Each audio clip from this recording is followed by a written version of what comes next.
All right, so one thing we do get asked about from time to time is how do you make sure your headset is tight enough? And it actually is a difficult question to answer. It's really done by feel. I'm going to give you a quick demonstration of what you're actually doing when you're tightening your headset and how that's changed over time. So to start, have a Chris King headset.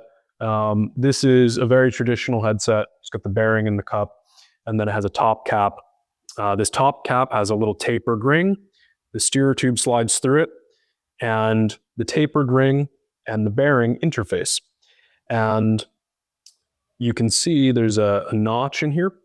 And when you're tightening the top cap, which is this guy here, you're pushing this down. And that ring, tapered ring on the inside, adds compression. It pushes everything together and keeps it snug. So what you're looking to do is tighten things just until there's no play in the bearings. So this is a traditional setup. Where it's changed is with a lot of internal routing setups, the cables now go through the headset bearing. Now, you can see this is a larger bearing and it has a larger compression ring. The compression ring is separate. This is a composite. It's basically plastic versus metal. So because it's plastic, this can compress a little bit more than the traditional metal one can. The benefit to this is that it's a little bit safer for your carbon steerer tube. But it means that you might need a little bit more compression, or you'll find that things settle. You need to add more compression to keep your headset snug after a couple of rides. Once it's set, it's good to go. You don't have to worry about it again, but there's a little more nuance to setting it up. You don't want to go too much because then your steering doesn't work so well, it binds up.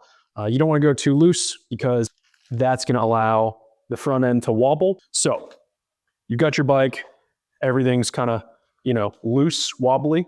So what do? First things first, I like to throw a leg over the bike and get everything straight. Okay, now your handlebars are straight.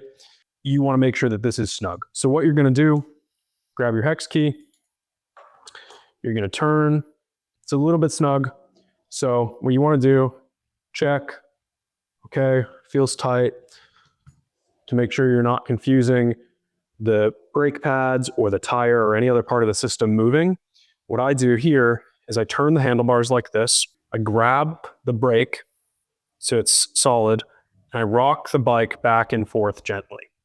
And what you're looking for is any play in between your top cover and the head tube. So this feels pretty good, got a tiny bit of play. So I'm gonna add a little bit more compression, like a 1/16 of a turn, very little.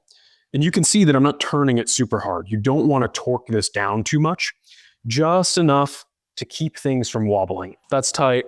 We'll just give it one little touch up, not much. So then you want to tighten your stem. You want a torque wrench, carbon steerers. You don't want to over tighten them. Generally 5 to 5.5 Newton meters. I'll have the torque wrench set to 5. Start by snugging things down just with my standard hex keys.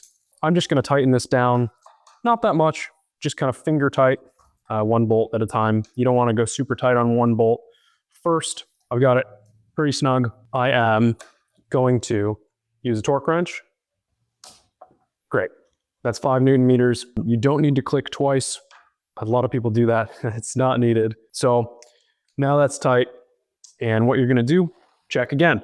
Still no play. Make sure it's tight. That's it. You're good to go. Your stem's tight. You've got enough compression. Now, like we talked about, because this is using a composite compression ring, you may find that after 2 or 3 rides, there's a little bit of wobble. If you need to fix that, you're basically going to do the reverse. You're going to use your hex keys, loosen the stem bolts, loosen the top cover a little bit, wobble everything, wiggle it, and then add some compression to the top cover. And then you're going to torque everything back down. After that, you should be good to go. It's a really simple process, but it's done by feel. I know for a lot of people, that first time is really confusing. You're always better off being gentle, but make sure that you have a good torque wrench. Good torque wrench is going to be your friend so you don't damage anything, and you make sure that it's tight enough to be safe.